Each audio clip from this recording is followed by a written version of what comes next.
2005 में और बेटे के किडनैपिंग में राजद का एक बड़ा नेता हमसे फिरौती मांगने के लिए आया था। इसलिए मेरा मानना है कि खासकर राजद के लोगों को अपराध पे, किडनैपिंग में, क्राइम पे कोई नैतिक अधिकार नहीं है बोलने का। वो भी बता देंगे, पहले तो कंटेम्प्ट तो करे, ये बताए तो अगर हिम्मत है राजद के कुनबा में, चाहे वो बड़ा हो या छोटा हो या कोई नेता हो, इस पे तो चैलेंज तो करे। मेरे पास एफआईआर के भी कॉपी है, फिरौती मांगने वाला का भी नाम है, और जो आया था वो अभी जिंदा है, मरा नहीं है। तो नाम बताइए। यही सरकार, गवर्नमेंट यही है, ये सुशासन की सरकार है। यहाँ क्राइम करने वाला चाहे पताल में रहे, परलोक में रहे, चाहे लोक में रहे, वो बचने वाला नहीं है। यही है सुशासन की सरकार। क्राइम करता है पकड़ाएगा। अभी अरेस्ट हुआ। और गृह राज्य मंत्री जी नित्यानंद राय जी के जो भांजे की जो हुई है। नमस्कार, मैं प्रिंस कुशवाहा, फर्स्ट बिहार झारखंड देख रहे हैं। श्रम संसाधन मंत्री संतोष सिंह के बेटे की किडनैपिंग होती है और किडनैपिंग के बाद जो पैसा होता है वो वसूलने के लिए राजद के एक बड़े नेता पहुंचते हैं। ये सदन में चर्चा का विषय रहा और सदन से बाहर निकलते ही संतोष सिंह ने राजद के तमाम नेताओं को चुनौती दिया। कहा कि अगर वो स्वीकार करे तो हम नाम बताएंगे। पहले वो बोले तो अब बता दे। लगातार अब सदन के अंदर जो संतोष सिंह ने बयान दिया, इस बयान के बाद खूब सियासत हो रही है। राबड़ी देवी मौजूद थी, तमाम बड़े जो एमएलसी हो या जो लोग हैं वो तमाम लोग मौजूद थे, और उस मौजूदगी के बीच में संतोष सिंह खड़े होते हैं और कहते हैं कि इन्हीं लोगों के ने ले भी असला था हमसे, और हमारे बेटे को इन्हीं लोगों ने किडनैपिंग करवाया था। अब इसको लेकर तमाम सियासत हो रही है। पहले आप मंत्री संतोष सिंह का वो बयान सुने, जिस पर बता रहे हैं कैसे क्या कुछ हुआ था, कौन नेता था जो लेवी वसूलने के लिए उनके यहाँ तक पहुँच गया था। पहले आप वो बयान सुने। आज सदन में अपराध का और क्राइम का राजद के कुछ माननीय प्रतिपक्ष के नेता और कई लोगों ने उठाया। मंत्री जी इधर मेरा हमको दिन याद है, शायद इस हाउस में, अपर या लोअर दोनों हाउस में, किसी माननीय सदस्य के साथ ऐसी घटना नहीं होगी। मैं उसका भुक्तभोगी हूँ। मेरे बेटे का किडनैपिंग हुआ था 2005 में और बेटे के किडनैपिंग में राजद का एक बड़ा नेता हमसे फिरौती मांगने के लिए आया था। इसलिए मेरा मानना है कि खासकर राजद के लोगों को अपराध पे, किडनैपिंग में, क्राइम पे कोई नैतिक अधिकार नहीं है बोलने का। शर्म आनी चाहिए वैसे लोगों का जो किडनैपिंग पे, अपराध पे बोलते हैं। मेरा तो मानना ये है कि शर्म, पानी वाला जो होता है शर्म, वो चला गया है। इन लोगों को सिर्फ चुनाव दिखता है, सिर्फ राजनीति दिखता है। किसी के प्रति न कोई संवेदनशीलता है, न किसी के प्रति कोई आभार है, न किसी के पास कोई विजन है। मैं धन्यवाद दूंगा मुख्यमंत्री जी को।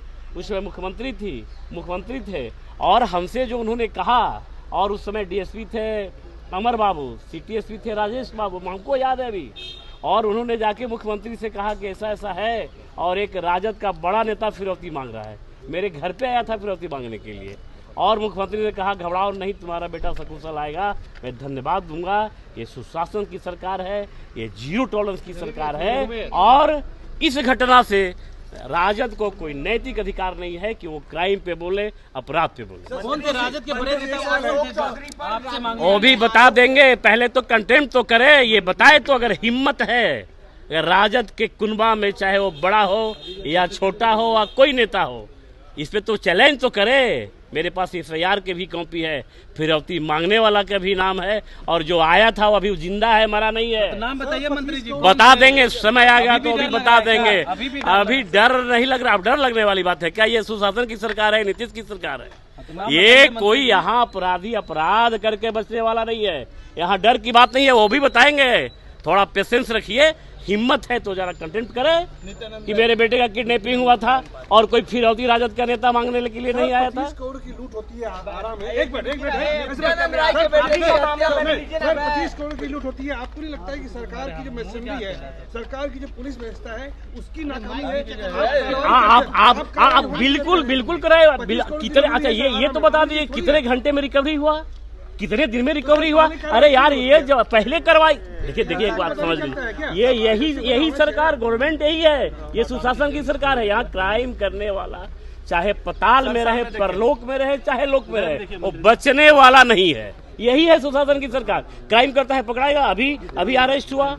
और गृह राज्य मंत्री जी नित्यानंद राय जी के जो भांजे की जो हुई है, वो आपस में दोनों भाइयों की भी झगड़ा हुई है और वो हत्या किया है, वो गोली मार दिया। इसमें कोई हत्यारा नहीं, बाहर से कोई हत्यारा नहीं था, कोई प्रायोजित हत्या नहीं हुई है। ये आप लोगों को भी जानकारी में होनी चाहिए कि दोनों भाई आपस में पानी मांगने छोटी छोटी सी बात में उलझ गया और एक ने गोली चला दी। मंत्री जी, राबड़ी देवी ने आरोप लगाया कि अशोक चौधरी फिरौती लेते हैं, पहले कांग्रेस को लूटा और अब जेडीयू को लूट रहे हैं। अरे बाप रे बाप, देखिए क्या है, किसी भी माता का एक वात्सल्य का प्रेम होता है, चाहे पुत्र कपूत हो और चाहे पुत्र सपूत हो, पति कुपूत हो चाहे सुपूत हो, और माता का वात्सल्य बोल रहा है। अब राबड़ी देवी जी फिरौती की बात करेंगी, वो भी मेरे जैसे लोगों से, जिससे हमको खुद फिरौती मांगने के लिए उनका एक बड़ा नेता आया था। और सुभाष जी तो उनके भाई हैं, वो तो बाहर कहीं अमेरिका इंग्लैंड से आए नहीं हैं, ये मुंह बोला भाई भी नहीं है, सगे भाई हैं। और सुभाष जी ने तो आप लोग सबको बता ही दिया था